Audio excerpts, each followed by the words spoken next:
Vamos dar início ao nosso culto nesta noite, abrindo a palavra de Deus e lendo no livro de Números, o capítulo de número 22. Vamos ler dos versos 21 ao verso 41. Livro de Números, capítulo 22, do verso 21 ao verso 41. Diz-nos assim a palavra de Deus. Então Balaão levantou-se pela manhã, albardou a sua jumenta e partiu com os príncipes de Moabe. Acendeu-se a ira de Deus, porque ele se foi, e o anjo do Senhor pôs-se-lhe no caminho por adversário. Ora, Balaão ia caminhando, montado na sua jumenta, e 2 de seus servos com ele. Viu, pois, a jumenta o anjo do Senhor, parado no caminho, com sua espada desembainhada na mão, pelo que se desviou a jumenta do caminho, indo pelo campo. Então Balaão espancou a jumenta para fazê-la tornar ao caminho. Mas o anjo do Senhor pôs-se numa vereda entre as vinhas, e havendo muro de um e outro lado. Vendo, pois, a jumenta o anjo do Senhor, coseu-se contra o muro e comprimiu contra este o pé de Balaão. Por isso, tornou a espancá-la. Então o anjo do Senhor passou mais adiante e pôs-se num lugar estreito, onde não havia caminho para se desviar, nem para a direita, nem para a esquerda. Vendo a jumenta o anjo do Senhor, deixou-se cair debaixo de Balaão. Acendeu-se a ira de Balaão e espancou a jumenta com vara. E então o Senhor fez falar a jumenta, a qual disse a Balaão: Que te fiz eu, que me espancaste já 3 vezes? Respondeu Balaão à jumenta: Porque zombaste de mim, tivera eu uma espada na mão, e agora te mataria. Replicou a jumenta a Balaão: Porventura não sou a tua jumenta, em que toda a tua vida cavalgaste até hoje? Acaso tem sido o meu costume fazer assim contigo? E ele respondeu: Não. Então o Senhor abriu os olhos de Balaão. Ele viu o anjo do Senhor que estava no caminho, com a sua espada desembainhada na mão.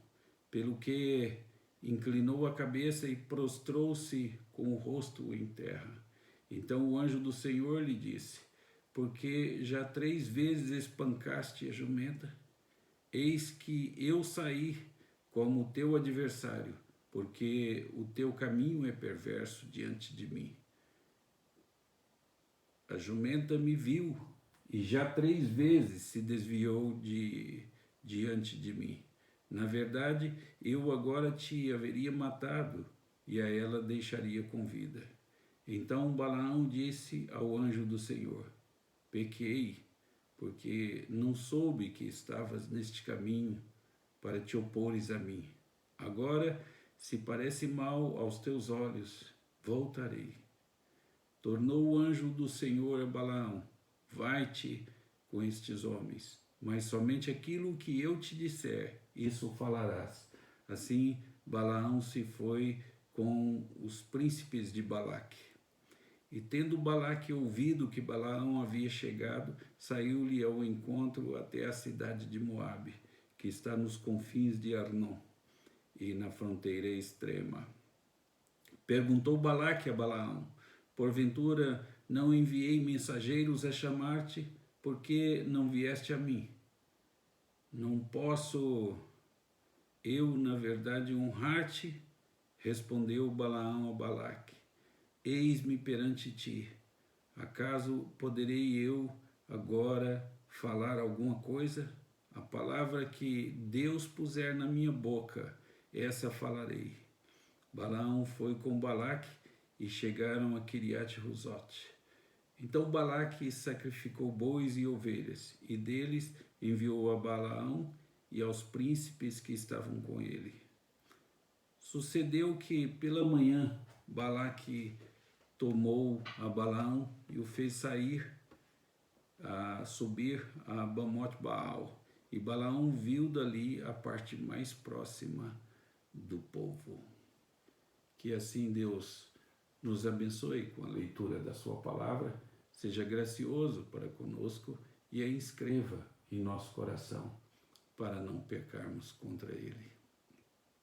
Vamos, neste momento, orar. Nós já lemos a palavra de Deus e agora vamos fazer uma oração de confissão. Oremos a Deus. Senhor, nosso Deus e nosso Pai, nós nos achamos na Tua presença. Estamos agradecidos pelo Teu poder, pela Tua bondade. Estamos, Senhor, maravilhados com a Tua majestade, com a Tua santidade, com a Tua soberania. Mas, Senhor, tudo isso nos mostra que não somos adequados para nos aproximar de Ti, pois somos humanos, ó Senhor. E como onde há o ferro, aí há a ferrugem, onde há o humano, Senhor, aí há o pecado. Então, Senhor, nós pecamos com os nossos pensamentos, pecamos, Senhor, com as nossas palavras, pecamos, Senhor, com as nossas ações e pecamos, Senhor, com aquilo que deixamos também de fazer.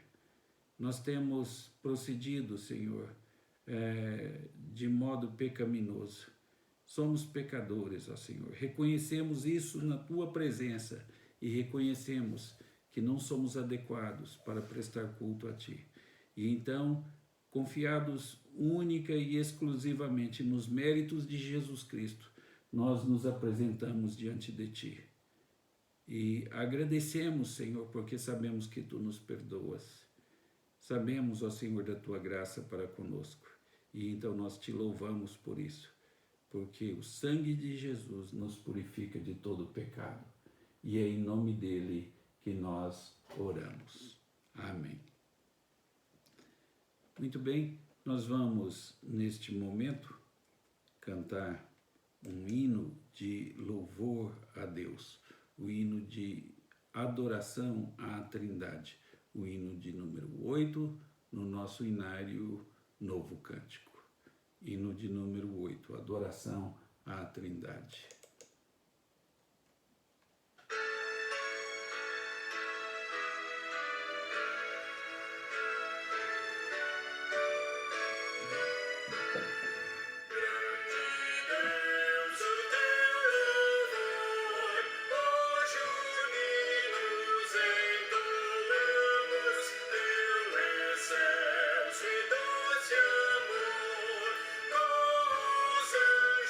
Celebramos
Vamos, neste momento, fazer mais uma oração intercedendo pelo nosso país, uma oração intercedendo por aqueles que sofrem com a pandemia do vírus corona, novo corona, e vamos orar também pela igreja.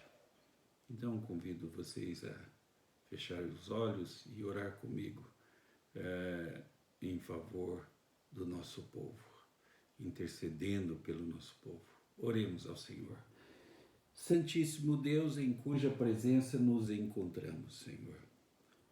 Como já temos dito, Senhor, a Tua majestade, a Tua soberania é visível no mundo. Sabemos que Tu reinas, ó Senhor. Sabemos que Tu podes todas as coisas. E sabemos, Senhor, que essa enfermidade veio para que pessoas se lembrem de que dependem de Ti. Se lembrem de que são mortais, ó Senhor. Se lembrem de que são pecadoras. Pessoas se arrependam e se voltem para Ti. Nós hoje queremos pedir em nome de Jesus Cristo, Senhor, que Tu tenhas misericórdia da humanidade. Aqueles que sofrem com esta pandemia, Senhor. Nós pedimos-Te, Senhor, que Tu uses de graça para com eles, ó Senhor.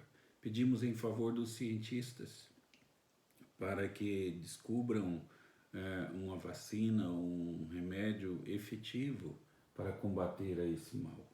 Pedimos, Senhor, em favor dos médicos, dos enfermeiros, das enfermeiras que estão diante do Teu povo, para cuidar do Teu povo nesta enfermidade, nesta ocasião de pandemia, ó Senhor.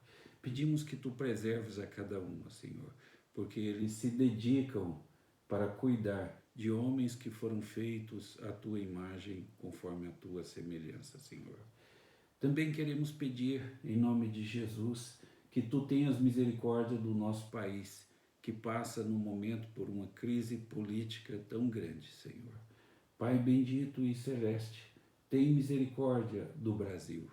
Tem misericórdia, Senhor, nós Te suplicamos, dos vereadores, dos prefeitos, dos deputados estaduais, dos governadores, dos deputados federais, dos senadores, do presidente da República e do Poder Judiciário. Nós pedimos em nome de Jesus que Tu tenhas misericórdia deste povo, para que, Senhor, segundo a Tua direção, segundo a Tua iluminação, tragam eles boas decisões para nós, ó Senhor, para que assim a Tua igreja volte a reunir-se de forma presencial, para exaltar, para bendizer o Teu nome, ó Senhor. Senhor, tem misericórdia, Senhor, das autoridades do nosso país. Tem misericórdia do povo do nosso país, ó Senhor.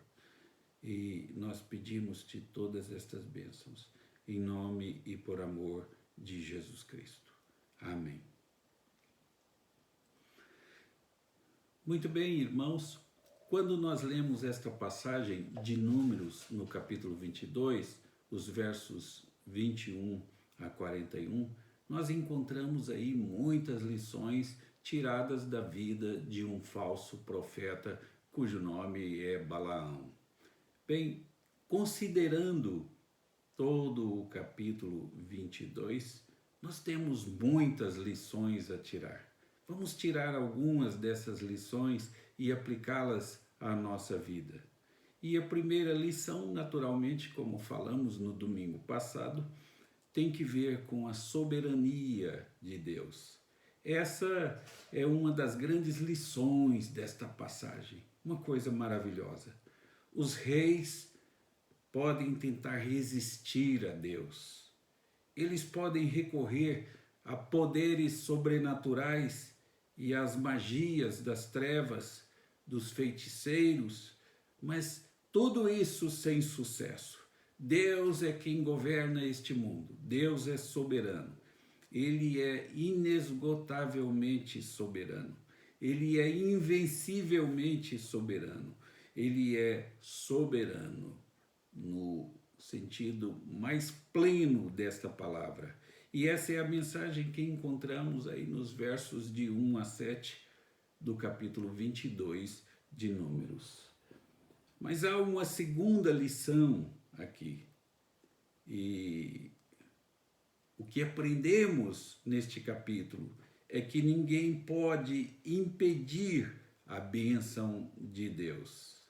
Em Gênesis, no capítulo 12, nos versos de 1 a 3, o Senhor havia prometido a Abraão e seus descendentes espirituais que os tornaria uma grande nação, que os abençoaria, que faria o seu nome grande, que os tornaria uma bênção. E então ele disse: abençoarei os que te abençoarem e amaldiçoarei os que te amaldiçoarem. Em ti serão benditas todas as famílias da terra. Gênesis 12, verso de número 3. Então, quando você lê os versos 5 e 6 de Números 22, quando Balaque diz a Balaão, nos versos 5 e 6, eis que um povo saiu do Egito, cobre a face da terra e está morando defronte de mim. Vem, pois, agora, rogo-te, amaldiçoa-me este povo, pois é mais poderoso do que eu, para ver se o poderei ferir e lançar fora da terra, porque sei que a quem tu abençoares será abençoado, e a quem tu amaldiçoares será amaldiçoado. Quando Deus abençoa, ninguém pode impedi-lo. Ninguém pode impedir a bênção de Deus. Essa é a segunda lição que aprendemos de Números 22, versos 1 a 21. Balaque contratou Balaão para amaldiçoar o povo de Deus, mas a maldição de Balaque foi transformada por Deus em bênção. Ninguém pode impedir a bênção de Deus, nem o mais poderoso feiticeiro da Mesopotâmia podia. A terceira lição que aprendemos é a seguinte: é que Deus é soberano sobre as nações. Ele não é soberano apenas sobre Israel e fora de Israel, não. Não, ele não é soberano sobre os verdadeiros profetas somente. Ele é soberano sobre os verdadeiros profetas e é soberano sobre os falsos profetas também. Ele controla todas as coisas, controla todos os homens, controla todos os governos e controla tudo que existe na face da terra e em todo o universo. O que a Bíblia nos ensina é que o Senhor reina sobre todo o universo. E o ponto aqui é que Deus é soberano sobre a nação e até mesmo sobre os falsos profetas. Ele é soberano sobre tudo e soberano sobre todos. A quarta lição que temos é que Deus usa até a ira do homem para o seu próprio louvor e glória. No verso de número 20, nós lemos assim: veio, pois, o Senhor a Balaão de noite e disse-lhe: se aqueles homens vierem chamar-te, levanta-te, vai com eles. Todavia farás somente o que eu te disser. Você sabe que Deus vai usar a cobiça de Balaão, o desejo de fazer mercado com a religiosidade de Balaque, e vai usar a cobiça por riquezas e o desejo de Balaque, desejo de poder político e de proteção, para mostrar novamente a sua soberania. Então, ele está permitindo que os ímpios façam o que eles querem fazer. Ele está limitando o que os ímpios são autorizados a fazer. E ele logo mostrará como os planos malignos dos ímpios servirão aos fins e propósitos de Deus para a sua glória. É exatamente disso que o salmista está falando no Salmo 76, no verso de número 10. Ele diz: pois até a ira humana há de louvar-te. Isso é exatamente o que vai acontecer aqui. O ímpio vai fazer exatamente o que ele quer fazer. Quero dizer, ele vai continuar nos seus caminhos ímpios. Seria de se perguntar: Balaão, que parte do não de Deus você deixou de entender? Mas essa não é uma mudança no Espírito de Deus. Antes ele tinha dito a Balaão para não ir, e agora ele está permitindo ir. O que está acontecendo aqui é que ele está deixando Balaão fazer aquilo que Balaão quer fazer. E então é como se Deus dissesse a Balaão: vá em frente.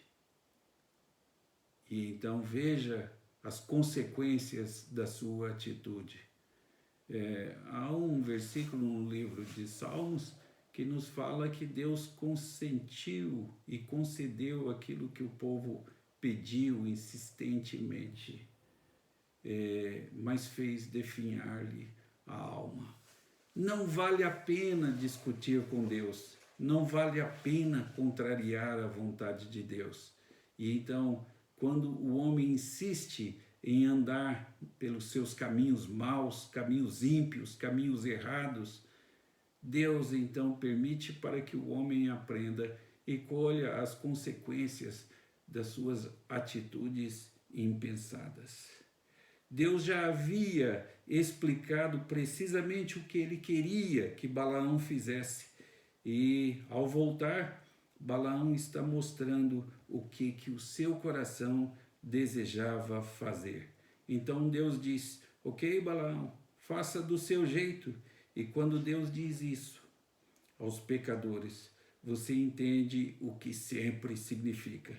Sempre significa a destruição desses pecadores. Os gregos e os pagãos entendiam isso. Lembra-se de que costumavam dizer, e nós encontramos isso em vários lugares, que quando os deuses queriam destruir os homens, eles respondiam às suas orações. Já pensou isso? Em outras palavras, muitas vezes é o que queremos que nos matará. Somos nós que buscamos as consequências. Graças a Deus, Ele não atende a todas as nossas orações, não atende a todos os nossos pedidos. Eu olho para a minha vida e quantas vezes eu quis com muita insistência determinadas coisas e Deus não me concedeu. Olhando mais tarde, eu entendi que não ter aquilo foi o melhor para mim. Foi uma bênção de Deus para mim. E ainda bem que Deus não atende a todas as nossas orações. Já vi quantas mães amaldiçoando seus filhos, já vi pessoas amaldiçoando seus amigos e pedindo a Deus contra inimigos. Graças a Deus, Ele não ouve todas as nossas orações. Como diziam então os gregos, quando os deuses querem destruir os homens, eles respondem às suas orações. Deus é mais sábio do que eu, e os caminhos de Deus são mais elevados que os nossos caminhos, e os pensamentos de Deus são mais elevados que os nossos pensamentos. Então, aqui o que está acontecendo com essa permissão para Balaão acompanhar os príncipes de Balaque é que esses homens estão caminhando para a sua própria destruição e Balaão também está caminhando para a sua própria destruição. Assim, até agora a história destacou a realidade da soberania de Deus e a certeza da salvação e da providência divina para o seu povo. E isso nos leva a uma outra história, dentro do mesmo capítulo 22. Isso nos leva à história de Balaão, e a sua jumenta. E nessa história de Balaão e a sua jumenta, nós temos também 4 lições.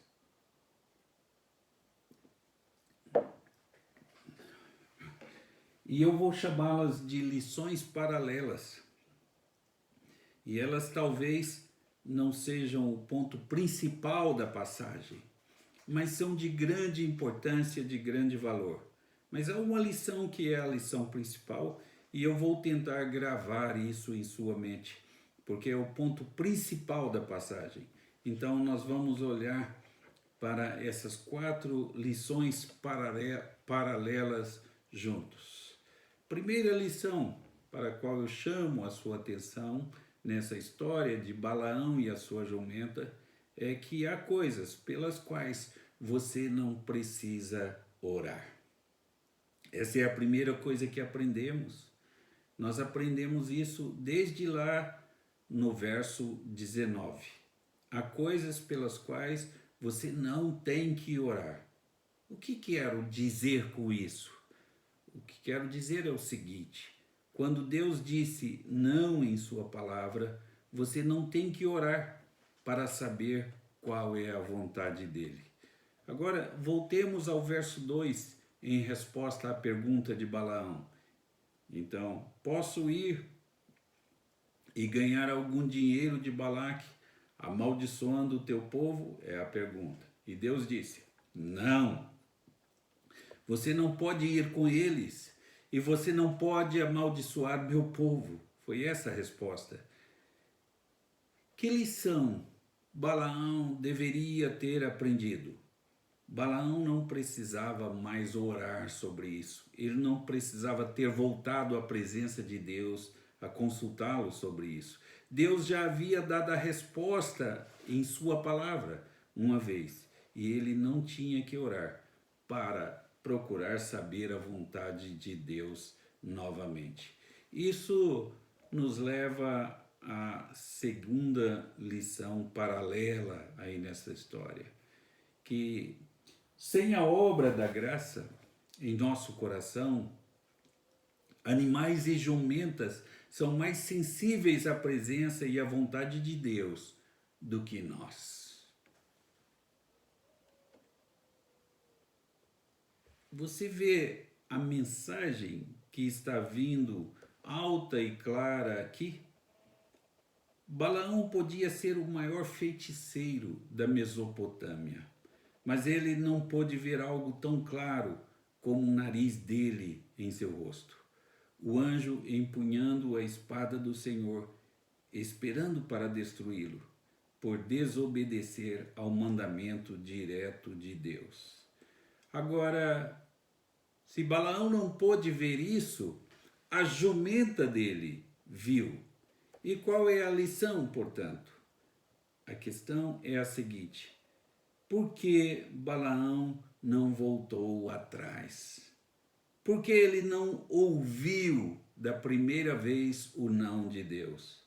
Bem, Balaão não voltou atrás porque ele não quis voltar. Balaão não ouviu o que Deus ordenou porque Balaão não quis. Balaão não voltou porque Balaão não quis. Ele queria sim, era as riquezas que lhe foram oferecidas por Balaque. Balaão queria coisas materiais e usava da espiritualidade do povo para ficar rico, com adivinhações, com feitiços, abençoando pessoas e amaldiçoando pessoas. Essa era a sua fama. Quem ele amaldiçoasse, amaldiçoado seria. Então, este homem fazia mercado com o nome de Deus. Fazia mercado, este homem fazia comércio com a religiosidade das pessoas. Que coisa horrível essa, de negociar com as coisas de Deus, de explorar as coisas de Deus para o seu próprio benefício. Nós temos muito disso em nossos dias, pessoas que fazem comércio com o nome de Deus, que enganam a boa fé das pessoas e fazem comércio com o nome de Deus. O que elas estão interessadas mesmo é nas riquezas, interessadas nas coisas materiais. E temos então uma terceira lição aí, é que a verdade da palavra de Deus não depende da nossa estima pelo pregador. Essa é uma terceira lição paralela e ela é bem simples. Deus pode usar até uma jumenta se ele quiser. Deus pode usar um burro para profetizar se ele quiser. A verdade da palavra de Deus não depende da nossa estima pelo pregador. Balaão precisava entender isso e aplicar para ele mesmo. A jumenta era aqui um instrumento do Senhor e Deus pode usar uma jumenta se ele quiser. Deus pode usar qualquer um.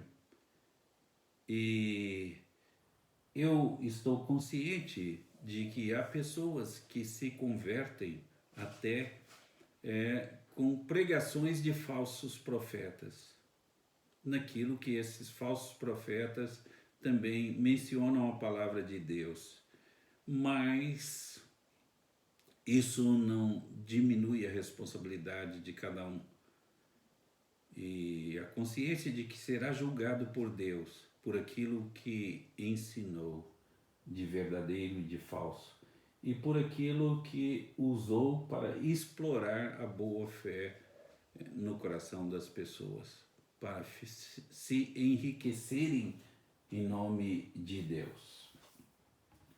Uma quarta lição que temos aqui é que quando a jumenta fala com você, isso mudará para sempre a sua relação com essa jumenta. Essa é a quarta lição. Pode ser vista nos versos 28 a 30. O que acontece quando Balaão tem essa conversa com a sua jumenta? Bem, deixe-me dizer uma coisa. Quando a jumenta fala com você, isso mudará para sempre a sua relação com essa jumenta. Moisés mostra este feiticeiro maléfico e poderoso tendo uma conversa com a sua jumenta. O que Moisés está fazendo aqui? Moisés está mostrando como Deus zomba do amaldiçoador de Israel, retratando-o como envolvido em um diálogo, em um debate acalorado com uma jumenta. Eis o que são os inimigos de Deus e os inimigos do povo de Deus, por mais nefastos que sejam, por mais que seja seu domínio das magias negras, é assim que eles são em comparação com o poder soberano do Deus vivo. Eles são motivos de piada. E agora eu quero dar ênfase à grande lição.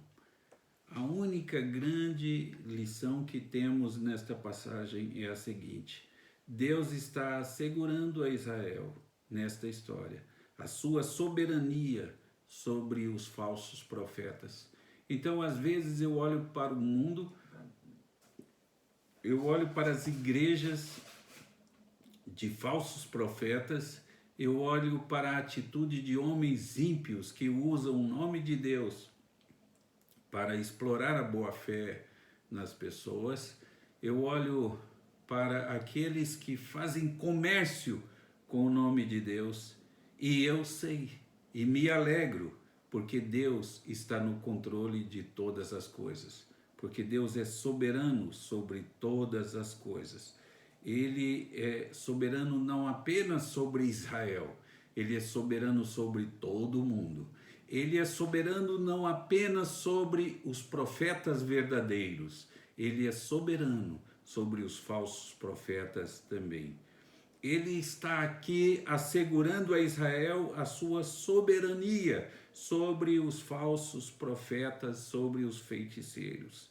Ele faz isso de 3 maneiras, e nós podemos vê-las nos versos 32, 35 e 38. No verso 32, Deus dá a sua sentença para Balaão. O que é isso? O anjo do Senhor diz o quê? O que ele está falando? Então nós temos assim: eis que eu saí como teu adversário, porque o teu caminho é perverso diante de mim. Você já imaginou isso? Ter Deus como seu adversário? E você o terá, se o seu caminho for perverso diante de Deus. Deixe-me dizer 2 coisas. Se alguém está julgando você em um tribunal, isso significa que essa pessoa tem autoridade para fazer isso. E aqui este poderoso feiticeiro contratado contra Israel, contratado pelo rei para amaldiçoar o povo de Deus, é indiciado diante de Deus, e Deus dá a sua sentença e diz: eu saí como teu adversário. Isso é definitivo. Eu saí como teu adversário. E segundo, ele pesa-o em balança e ele o encontra em falta. Eu considero você, Deus diz, perverso. Eu considero você perverso. E esse é o julgamento de Deus do grande falso profeta, feiticeiro e adivinhador Balaão. Eu saí contra você como teu adversário, porque você é perverso. Eu saí contra você como seu adversário, corrigindo, porque você é perverso. E assim Deus mostra a sua soberania sobre o feiticeiro ao julgar Balaão. E ao fazer isso, ele tanto mostra a sua autoridade sobre Balaão, quanto também mostra a perversidade moral de Balaão. Ele mostra a avaliação do caráter da pessoa e da vida de Balaão. Os falsos profetas serão julgados por Deus. Em segundo lugar, olhe agora o verso 35.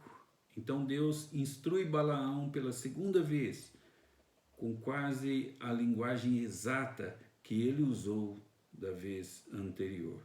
O anjo do Senhor, no verso 35, diz o quê? Ele diz: vai-te com estes homens, mas somente aquilo que eu te disser, isso falarás.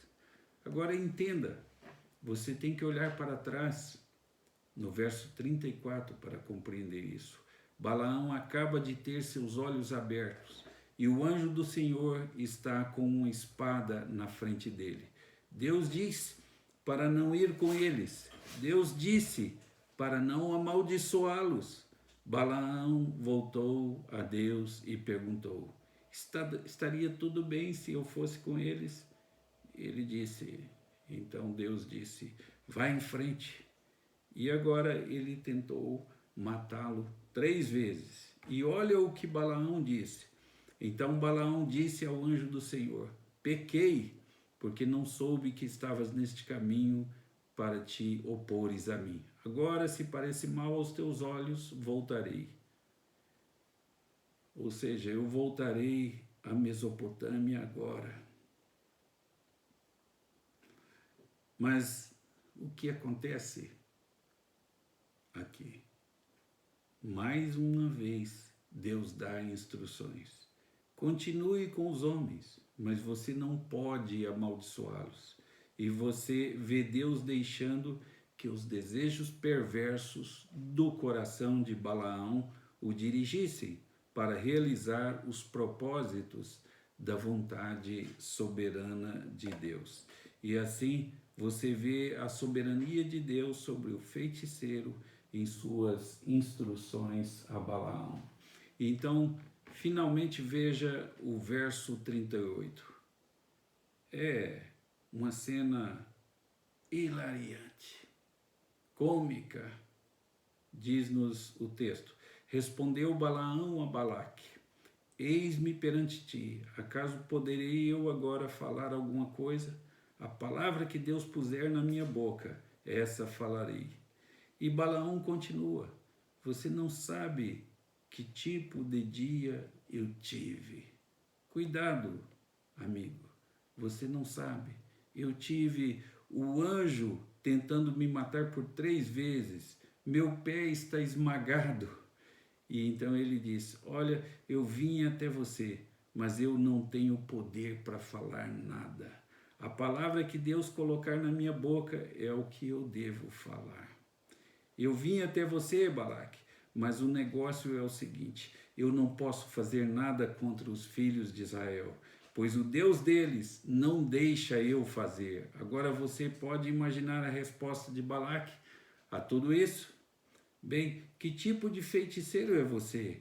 Eu te contratei para amaldiçoar essas pessoas e você vem me dizer que tem que perguntar ao Deus deles primeiro? É assim que Moisés retrata esse quadro. O grande feiticeiro, o falso profeta Balaão, esse homem corrupto, interesseiro, materialista, que queria enriquecer-se fazendo comércio com maldições e bênçãos. Este homem, então, é controlado por Deus e só pode dizer o que Deus permite que ele diga. Então, no verso 38, nós temos o reconhecimento da própria dependência de Balaque, Balaão, dependência de Deus. Moisés está colocando na boca de Balaão aqui um reconhecimento da soberania de Deus. Quem está admitindo a soberania de Deus aqui é o próprio Balaão. E então é isso que Deus faz.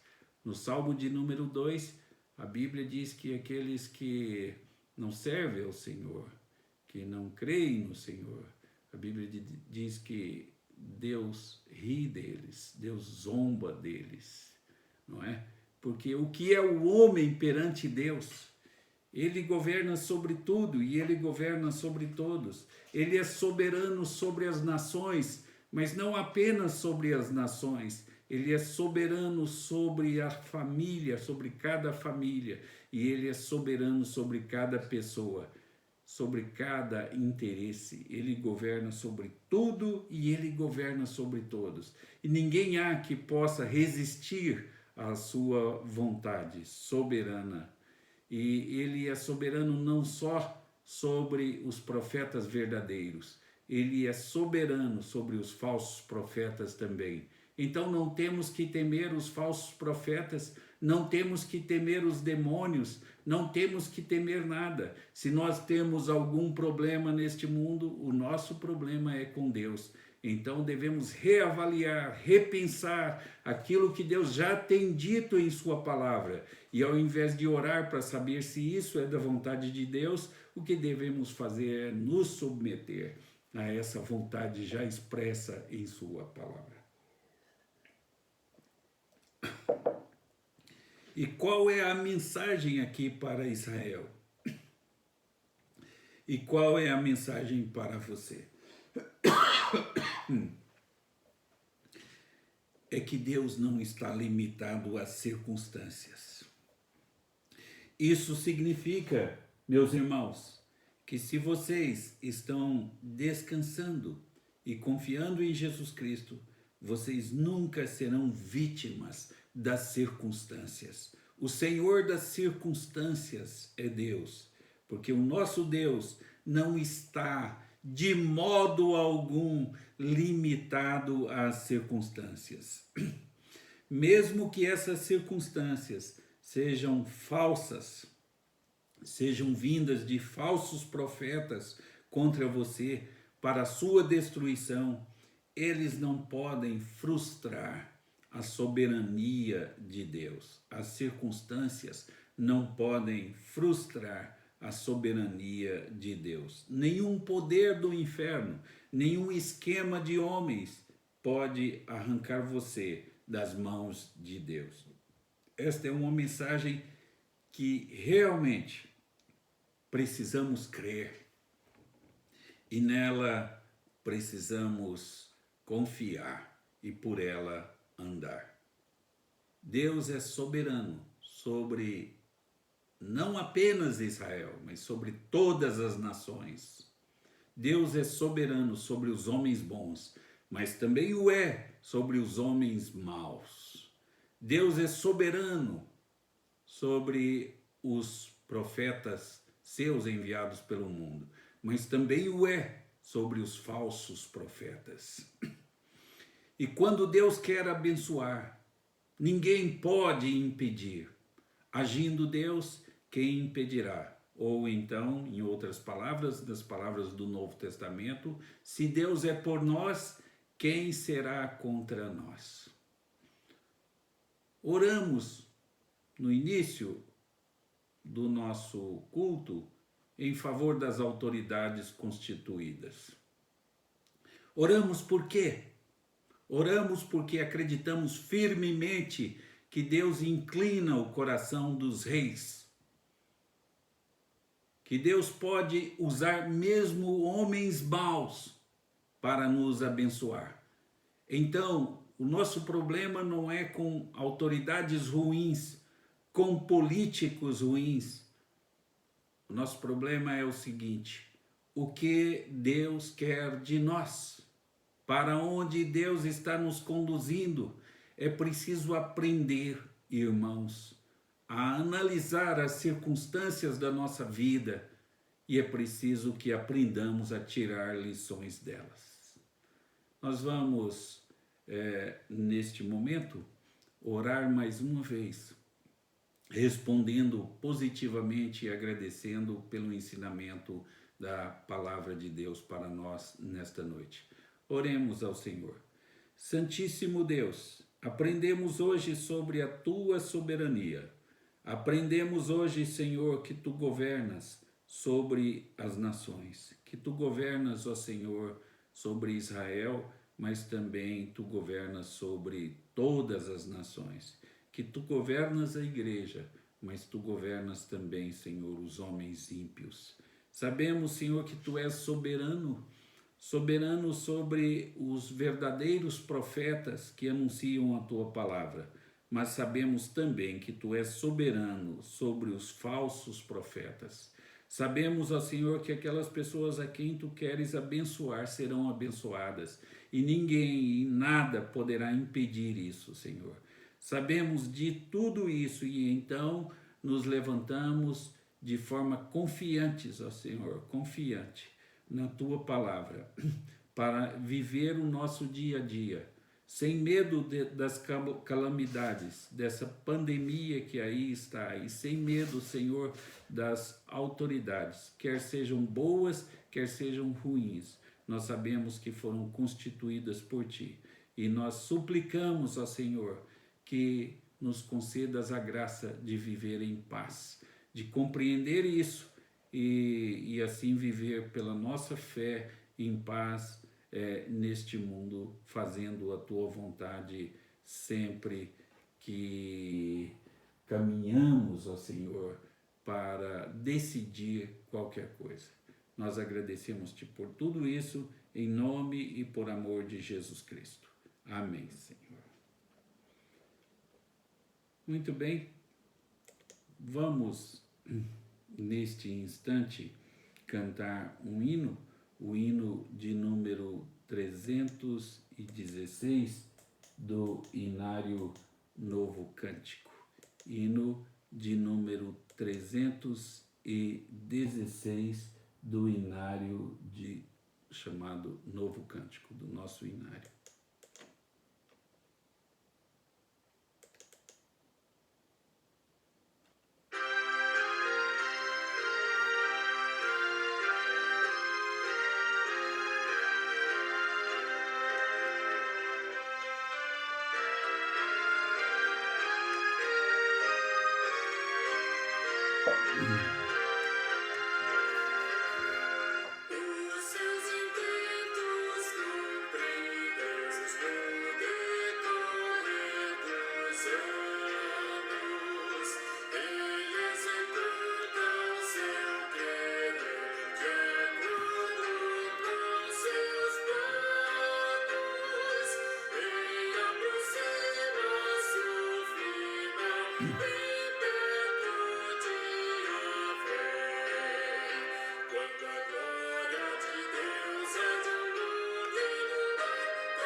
Eu quero terminar o nosso culto desta noite lendo para os irmãos aquela que é chamada de a bênção completa, ou seja, também chamada de a bênção de Araão, no capítulo 6 do livro de Números. O verso 24 até o verso 26 nos diz assim: o Senhor te abençoe e te guarde. O Senhor faça resplandecer o rosto sobre ti e tenha misericórdia de ti. O Senhor sobre ti levante o rosto e te dê a paz. Que Deus nos abençoe a todos.